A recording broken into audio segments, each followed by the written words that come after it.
मी काही दिवसांसाठी पुण्याला माझ्या धाकट्या मुलाकडे अभिजितकडे राहण्यासाठी आले. माझा मोठा मुलगा दीपक नाशिकला राहतो, पण त्याच्या बायकोसोबत म्हणजे पूनमसोबत माझे काही पटत नाही. खूप मुश्किलीने मी दीपककडे 3 महिने राहिले आणि दीपकला म्हणाले, दीपक, बरेच दिवस झाले मी तुझ्याकडे राहिले. अरे, कालच मला अभिचा फोन आला होता. त्याने मला त्याच्याकडे पुण्याला बोलावले आहे. दीपक म्हणाला, ठीक आहे आई, मी उद्या तुला ट्रेनमध्ये बसवून देईन. मी बॅग भरून ठेवली आणि दुसऱ्या दिवशी पुण्याला जायला निघाले. दीपकने मला ट्रेनमध्ये बसवून दिले. पुण्याला पोहोचले तेव्हा ट्रेनमधून उतरले तर अभिजित मला न्यायला स्टेशनवर आधीच येऊन थांबला होता. मला पाहताच त्याला खूप आनंद झाला. तो माझ्याकडे धावत आला. त्याने तिथेच वाकून मला नमस्कार केला आणि माझ्या हातातून बॅग घेतली आणि काही वेळातच त्याच्या कारने आम्ही घरी पोहोचलो. त्याने दरवाजाचे कुलूप उघडले आणि मला म्हणाला, आई, आत ये ना. मी अभिला विचारले, अरे, सुनबाईला ठाऊक होती की नव्हते मी येणार आहे म्हणून? तरी ती कशी गेली मग ऑफिसला? अभि म्हणाला, आई, ती आज सुट्टी घेणारच होती, पण अचानक तिला ऑफिसमधून फोन आला आणि रोहिणीला जावे लागले. मी मनात म्हणाले, मी येणार आहे ना, म्हणून मुद्दाम गेली असेल मेली. अभि म्हणाला, आई, फ्रेश हो, तोपर्यंत मी जेवण गरम करतो. मी फ्रेश होऊन किचनमध्ये आले. अभि म्हणाला, आई, तू येणार आहे समजल्यावर रोहिणीने तुझ्या आवडीच्या आळूवड्या केल्या आहेत. मी काहीही बोलले नाही. आम्ही दोघेही जेवायला बसलो. खरंच रोहिणीने खूप छान जेवण बनवले होते. जेवण झाल्यानंतर आम्ही दोघांनी गप्पा मारल्या. संध्याकाळी रोहिणी घरी आली. तिने ऑफिसवरून आल्याबरोबर मला वाकून नमस्कार केला आणि म्हणाली, आई, कशा आहात? आज तुम्ही येणार म्हणून मी सुट्टी घेतली होती, पण अचानक ऑफिसमधून फोन आला आणि मला जावे लागले. मी फक्त म्हणाले, ठीक आहे. मी तिच्याकडे खालून वरपर्यंत पाहिले. तिने जीन्स आणि टॉप घातला होता. मला भयंकर राग आला, पण तरीसुद्धा मी तिला काहीही बोलले नाही. ती पटकन आतमध्ये गेली आणि फ्रेश होऊन बाहेर आली आणि मला म्हणाली, आई, आता तुम्ही आला आहात ना, तर कुठेही जाण्याची अजिबात घाई करू नका. इथे आमच्यासोबत राहा. मला मात्र तिला काहीच बोलावेसे वाटत नव्हते. माझा मुलगा अभिजित बँकेत नोकरी करतो, तर रोहिणी एका सॉफ्टवेअर कंपनीमध्ये कम्प्युटर इंजिनियर होती. घरात सर्व कामे करायला मेड होती, त्यामुळे मी निवांत बसून असायचे. दोघेही नवरा बायको सकाळी ऑफिसला गेले की मी घरी एकटीच असायचे. त्यामुळे पाय मोकळे करण्यासाठी आज संध्याकाळी मी घराजवळील एका बागेत फिरायला गेले होते. बागेत गेल्यावर मन प्रसन्न वाटायचे, त्यामुळे मी आता रोज संध्याकाळी बागेत जाऊ लागले. बागेत गेल्यानंतर मी पाहायचे की तिथे बागेतील एका बेंचवर एक स्त्री बसलेली दिसायची. ती एकटीच बसून खेळणाऱ्या मुलांकडे पाहायची. मला ती माझ्याच वयाची वाटली, म्हणून मी विचार केला की ती एकटीच बसली आहे तर तिच्याशी जाऊन थोडेसे बोलावे. मी त्या स्त्रीकडे गेले. तिच्याकडे पाहिले असता मला ती साधारण 55 ते 60 वर्षांची वयाची वाटली.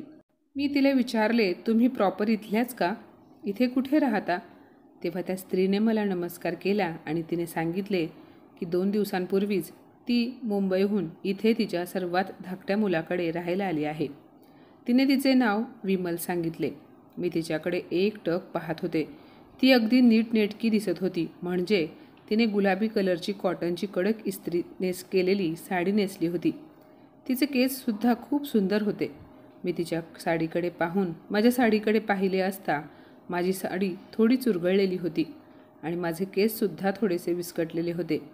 काही औपचारिक गोष्टी बोलल्यानंतर आणि पुन्हा उद्या भेटू असे बोलून मी माझ्या घरी निघून आले. घरी आल्यानंतर मी सरळ माझ्या खोलीत गेले आणि आरशात स्वतःला पाहू लागले.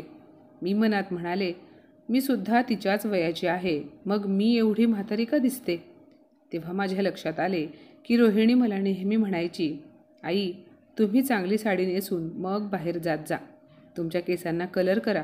तुमचे केस खूप पांढरे झाले आहेत.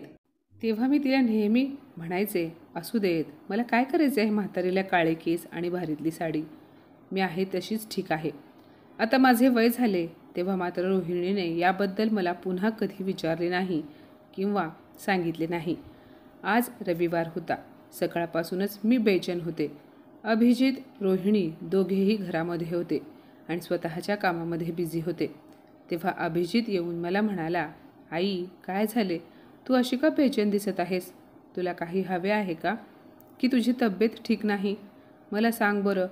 तेव्हा मी अभिजितला म्हणाले, अभिजित, मला माझे केस काळे करायचे आहेत आणि माझ्या 4 कॉटनच्या साड्या आहेत त्यांनासुद्धा इस्त्री करायची आहे.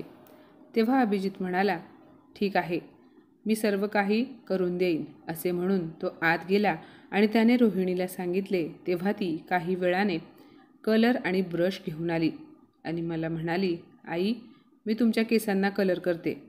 मी म्हणाले, नको, माझे मी करेन. ती म्हणाली, तुम्ही स्वतःच्या केसांना कलर कसा कराल? असे म्हणून रोहिणीने माझ्या केसांना खूप चांगल्या प्रकारे डाय केले.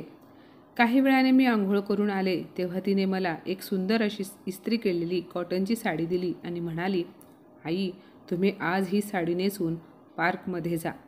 तिच्या बोलण्यामुळे आज मी पहिल्यांदा खुश झाले होते. दुपारी जेवण वगैरे केल्यानंतर मी रोहिणीने दिलेली साडी घेऊन माझ्या खोलीमध्ये आले आणि जसे घड्याळात 5 वाजले त्यानंतर मी साडी नेसून पार्ककडे निघून गेले. अभिजित आणि रोहिणीसुद्धा माझे हे बदललेले रूप पाहून आनंदी होते आणि बहुतेक आश्चर्यचकितसुद्धा झाले होते. मी जशी पार्कमध्ये पोहोचले आणि नेहमीच्या बेंचवर जाऊन बसले तेव्हा मला विमलताई येताना दिसल्या. त्यासुद्धा माझ्या बाजूला येऊन बसल्या. आम्ही दोघींनी एकमेकींना नमस्कार केला. खरे तर मी विमलताई आणि तिच्या सुनांमध्ये होणाऱ्या भांडणे ऐकण्यासाठी उत्सुक होते, कारण जेव्हा मी नाशिकमध्ये माझ्या मोठ्या मुलाकडे राहत होते तेव्हा संध्याकाळच्या वेळी गल्लीतील सर्व माझ्या वयाच्या स्त्रिया मिळून एकमेकींना आपापल्या सुनांच्या चुगल्या करत बसायचो. त्यातील एकही सासू आपल्या सुनेबद्दल चांगले बोलत नव्हती. खरे तर मीही सुरुवातीला माझ्या सुनांची चुगली केली होती. त्या विमलताई काहीही बोलत नव्हत्या, अगदी शांत स्वभावाच्या होत्या.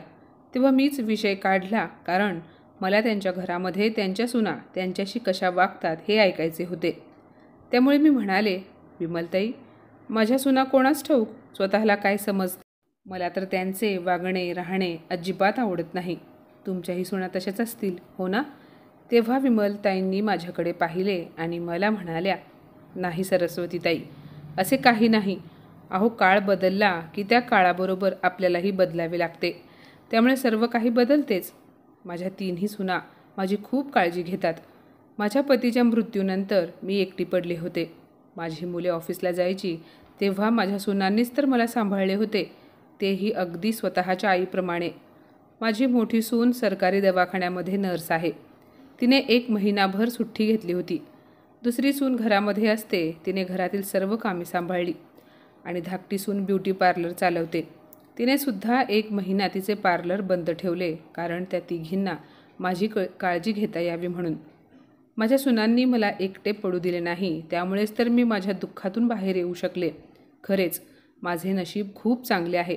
बहुतेक आदल्या जन्मी मी काहीतरी पुण्याचे काम केले असेल, म्हणूनच माझ्या 3ही सुना लाखात 1 अशा मला लाभल्या आहेत. मी अवाक होऊन विमलताईंच्या चेहऱ्याकडे पाहत होते, कारण मला आजपर्यंत जेवढ्या समवयस्क सासवा भेटल्या त्या सर्वजणी आजपर्यंत सुनांची फक्त चुगली करणाऱ्या होत्या.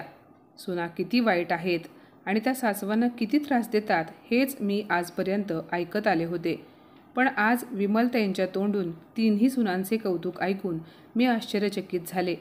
त्या पुढे म्हणाल्या, मग सरस्वतीताई, तुम्ही सांगा, मी असे कसे म्हणू शकते की माझ्या सुनांचे वागणे चांगले नाही? त्या असे बोलल्या आणि मी पुढे काहीही बोलू शकले नाही, कारण माझ्या आयुष्यातील आलेली ही पहिली स्त्री होती जी आपल्या सुनांचे गुणगान गात होती. त्यानंतर उद्या पुन्हा भेटू असे बोलून आम्ही दोघी आपापल्या घरी निघून गेलो. घरी गेल्यानंतर मी पाहिले तर अभि आणि रोहिणी दोघेही येऊन बसले होते. मला पाहता क्षणी रोहिणी म्हणाली, आई, आलात? इथे बसा, मी पटकन तुमच्यासाठी चहा बनवून आणते. रोहिणी किचनमध्ये चहा बनवायला गेली आणि मीही तिच्या पाठोपाठ गेले आणि दरवाजामध्ये उभी राहून तिच्याकडे पाहायला लागले आणि मनात म्हणाले, खरंच सगळ्याच सुना वाईट नसतात. माझी रोहिणी देखील अगदी स्वतःच्या आईप्रमाणे माझी काळजी घेते.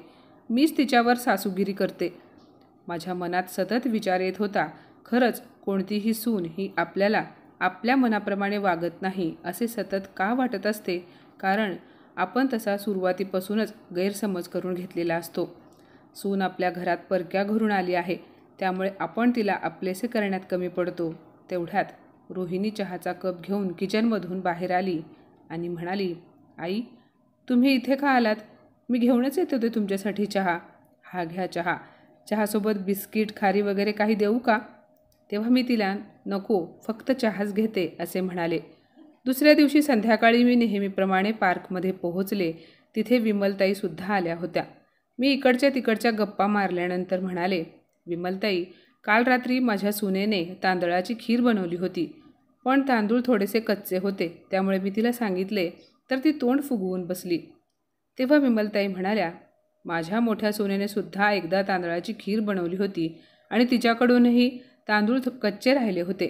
तेव्हा मी मनात विचार केला की ती स्वतः जेव्हा खीर खाईल तेव्हा तिला आपसुकच समजेल. मी माझ्या तोंडून का वाईट बोलू? आणि खरेच तसेच झाले. माझ्या सुनेने मला येऊन विचारले, आई, तुम्ही का सांगितले नाही की खिरीमधील तांदूळ कच्चे आहेत म्हणून? मी म्हणाले, सुनबाई, जर मी तुला ते सांगितले असते तर तुला वाईट वाटले असते, कारण मी तुझी सासू आहे. तुला तुझ्या चुकांची जाणीव झाली, त्यामुळे यापुढे तुझ्याकडून कधीच खिरीमधील तांदूळ कच्चे राहणार नाहीत. असे बोलून मी तिच्या डोक्यावरून प्रेमाने हात फिरवला. विमलताईंचे बोलणे ऐकून मी दंग राहिले. त्यांच्या बोलण्यामध्ये मी कोणत्याही प्रकारची तक्रार कधीच ऐकली नाही, कारण आयुष्याकडे पाहण्याचा त्यांचा दृष्टिकोन होता तो मी आजपर्यंत कोणत्याही सासूमध्ये किंवा कोणत्याही स्त्रीमध्ये पाहिला नव्हता. संध्याकाळी मी घरी परत आले तेव्हा रोहिणीने ऑफिसमधून येऊन सर्वांसाठी कांदा भजी आणि चहा बनवला. तसे तर ती जेवण खूप छान बनवत होती, पण मी कधीच तिचे कौतुक केले नव्हते. आज मी म्हणाले, रोहिणी, आज तू भजी खूप छान बनवले आहेस. माझ्यासाठी आणखी थोडे घेऊन ये. असे बोलताच रोहिणी आश्चर्यचकित झाली.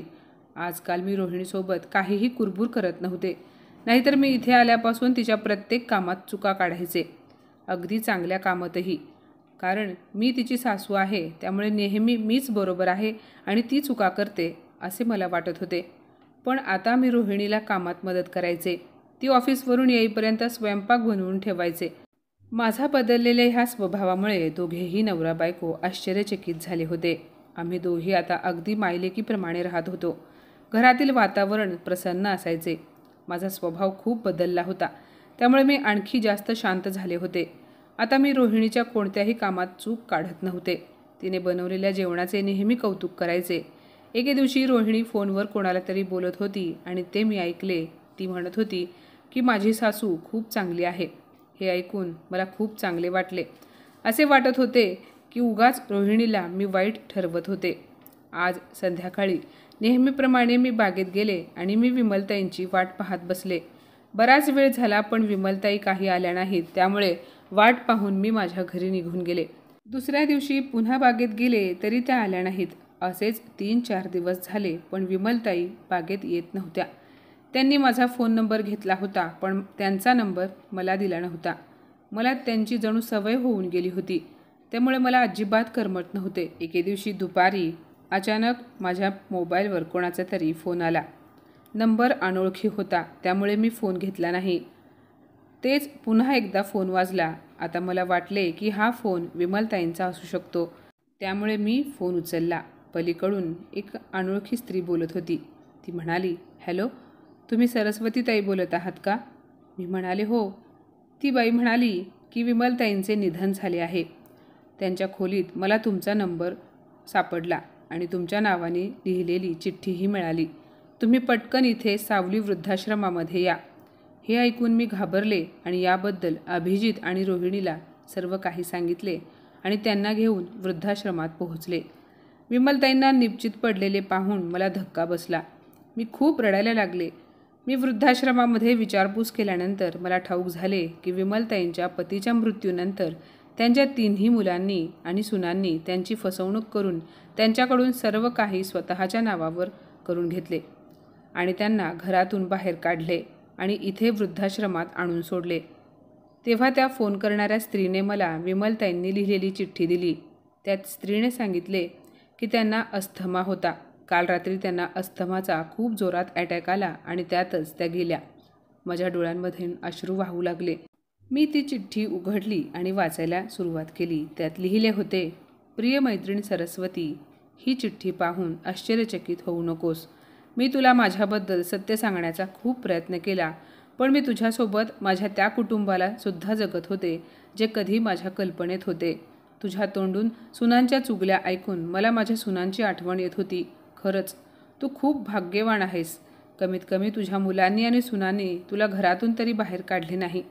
तू आज देखील त्या घराची मालकीण आहेस. सर्वांसोबत एकत्र बसून खात पीत आहेस. तुला बेचैन पाहून तुझी मुले आणि सुना तुझी विचारपूस करतात, तुझी खूप काळजी घेतात. पण माझ्या नशिबात हे सुख कुठे होते? काही दिवसातच मी तुझ्यासोबत माझे काल्पनिक कुटुंब जगत होते. तुला तुझ्या मुलांनी आणि सुनांनी जे सुख दिले आहे त्यामुळे ती माझ्यासाठी अनमोल रत्न आहेत. मी तुला खूप खोटे बोलले, यासाठी मला क्षमा कर. मला नाही वाटत की मी आता जास्त जगू शकेन, कारण माझ्या तब्येतीने मला तसा इशारा दिला आहे. मला तुला एकच विनंती करायची आहे की माझ्या मुलांना, सुनांना माझ्या मृत्यूची बातमी अजिबात कळवू नकोस. अभिजित आणि रोहिणीसुद्धा माझीच मुले आणि सून आहे. त्यांच्याकडून माझे क्रियाकर्म करून घे. तुझी मैत्रीण विमल.